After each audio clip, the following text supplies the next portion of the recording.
สวัสดีค่ะวันนี้นะคะเราจะทำเมนูยำปลากระป๋องนะคะเนื่องจากวันนี้นะคะฝนตกทั้งวันค่ะเดี๋ยวเราจะทำเมนูที่มันง่ายๆนะคะสามารถทำกินได้ที่บ้านที่หอหรือว่าที่คอนโดนะคะ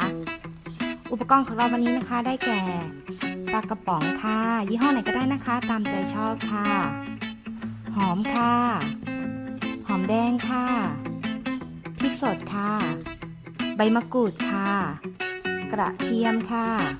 มะนาวแล้วก็สุดท้ายใบสะระแหน่นะคะถ้าเพื่อนๆคนไหนมีตะไคร้นะคะก็ใส่ได้นะคะยิ่งอร่อยเลยค่ะถ้าพร้อมแล้วเราเริ่มทำกันเลยค่ะ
จากนั้นเราจะเตรียมในส่วนของเนื้อปลานะคะ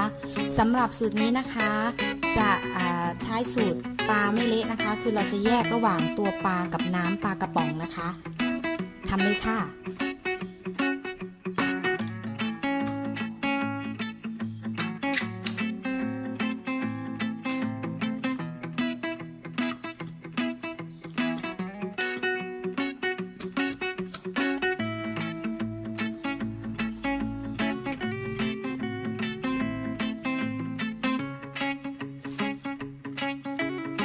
แยกส่วนของเนื้อปลากระป๋องนะคะเราจะทำน้ำยำที่น้ำของปลากระป๋องนะคะด้วยรสชาติของปลากระป๋องก็อร่อยอยู่แล้วค่ะเพื่อนๆแต่ว่าเราจะเพิ่มความเปรี้ยวเผ็ดแล้วก็กลิ่นหอมของสมุนไพรต่างๆนะคะโอเคค่ะแยกเสร็จแล้วต่อไปเป็นการปรุงนะคะจื๊บอันดับแรกนะคะหอมแดงค่ะ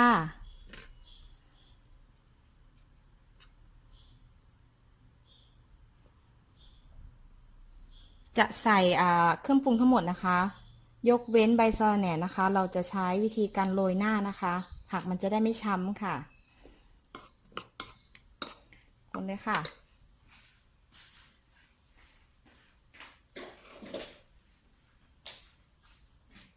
พริกนะคะใช้พริกสดนะคะกระเทียมซอยค่ะ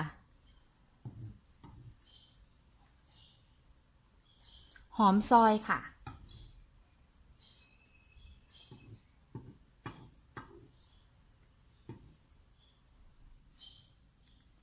ใบมะกรูดซอยค่ะ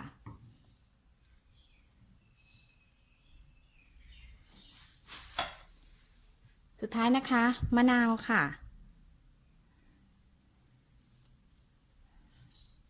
ประมาณ1 ซีกนะคะคนส่วนผสมทั้งหมดให้เข้ากันค่ะ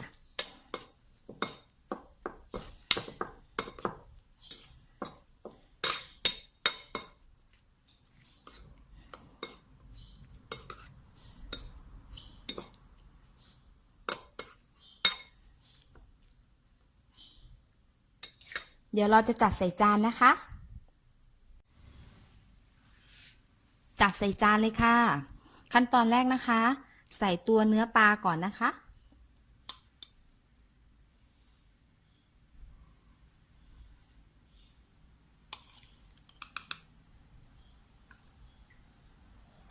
จ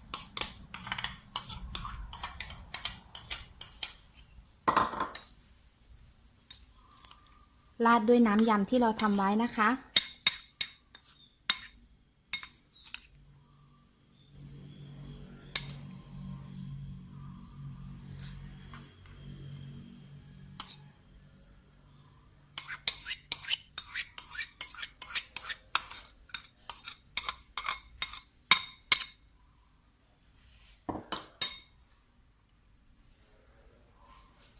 โรยด้วยใบสะระแหน่ค่ะ